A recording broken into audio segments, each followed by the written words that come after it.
Assalomu alaykum do'stlar, sizlar bilan Dilisi Jaloliddinov Zubi kanali. Bugungi videoda biz Andy Coolni full holatga yetkazamiz. Mana biz Tony Adamsni ham olib oldik va biz Telegram kanalimda so'rovnoma tashladim.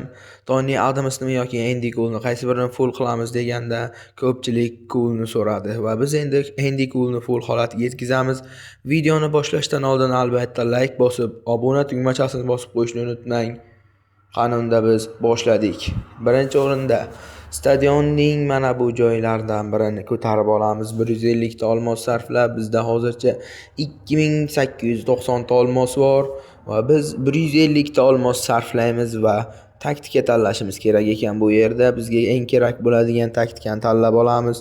Tanlab oldik ham va biz endi o'ynashni boshlaymiz. Bizda 2740 ta olmos bor va biz birinchisiyoq 4 talikdan tanlaymiz. Va kontrol kerak emas, shuning uchun endi biz bittalik kuchaytirish bosib yuboramiz. Ko'pchilik mana shu yerda xato qiladi, 4 talik kuchaytirish bosishga qiziqadi, olmosni kamaysin deb 4 talik kuchaytirishni mana bunday olib qo'yasiz va bitta o'zi turaveradi. Keyinchalik bittalik kuchaytirishni bosib bo'lgandan keyin bossangiz ham albatta bo'laveradi. Biz endi mana 3 talik bosib ko'ramiz. Andy Coolga sitira, zarba va tezlik. Va bizda break horse berilmoqda birinchi marotaba va zarba 92 holatiga ham yetib qoldi o'zi. Keyingi kuchaytirgichimiz 4 talikdan bosib ko'ramiz yana. Tezlik va tezlanish. Yana xato va yana endi bittalik kuchaytirgich bosamiz. Tezlik va tezlanishga. Tezligi ham 90 holatiga yetdi.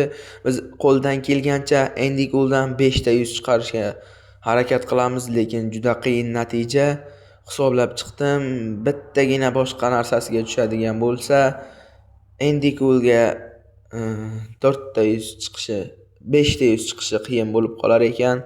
Shuning uchun qo'ldan kelgancha tushirmaslikka harakat qilamiz, lekin bizda bittagina pasiga tushib qoldi hozirning o'zida.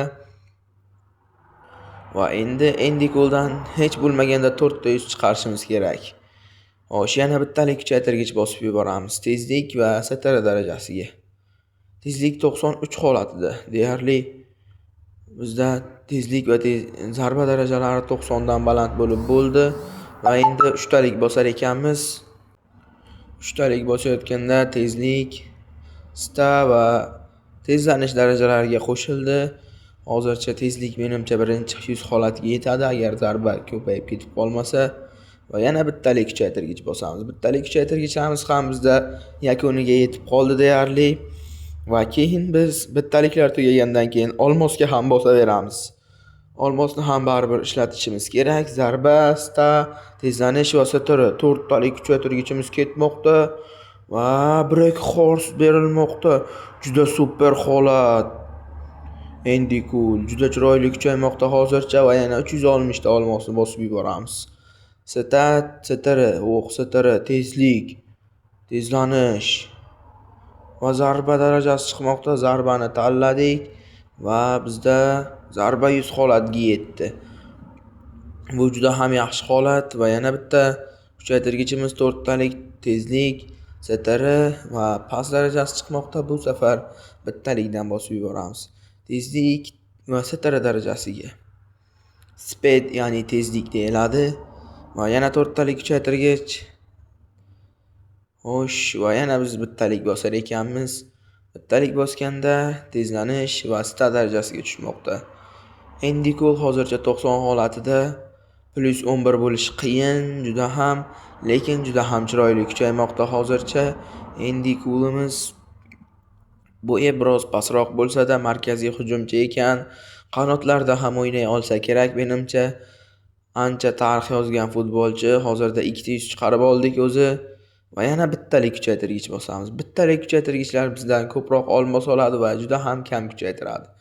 Shunisi yomon bittalik kuchaytirgichni, lekin juda ham aqlli qaror bo'lgan. Dilisi ham to'g'ri ishlar qilib turadi, kamdan kam bo'lsa-da. Va mana bu yerda yana bir marotaba past darajasi chiqib kelmoqda.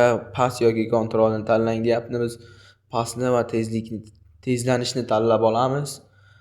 Bizda hozircha yaxshi kuchaytirishlar bo'lmoqda.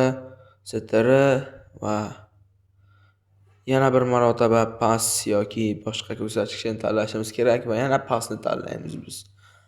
Mana shu yerda juda ham ko'p ketib qolyapti. Oxirida hech bo'lmaganda 400 chiqarib olsak zo'r bo'lardi. Va yana bir marotaba juda xunuk natija. Startdan so'ng kontrol yoki tackling deyapti va kontrolni bosib yuboramiz. Bizda qo'ldan kelgancha cooldan hech bo'lmaganda 400 chiqarishimiz kerak va mana bizda 300 chiqadi deyapti.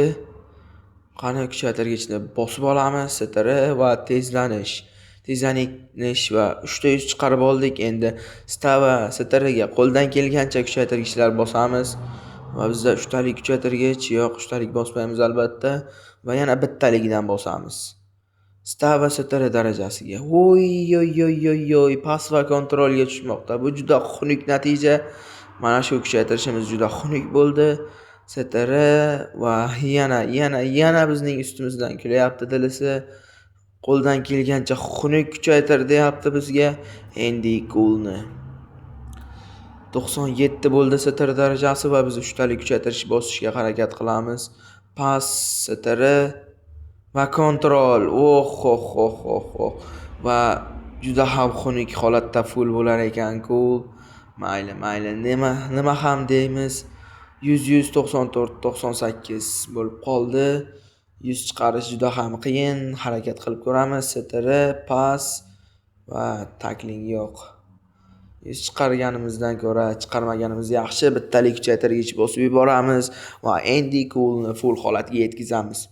200, str 94 va str 98, kontrol 87, pas 81. Bitta screenshot olib olamiz bu vaziyatda biz va coolni screenshotlarni albatta Telegram kanalimda tashlab boriladi va biz coolni hujumga qo'yib olamiz.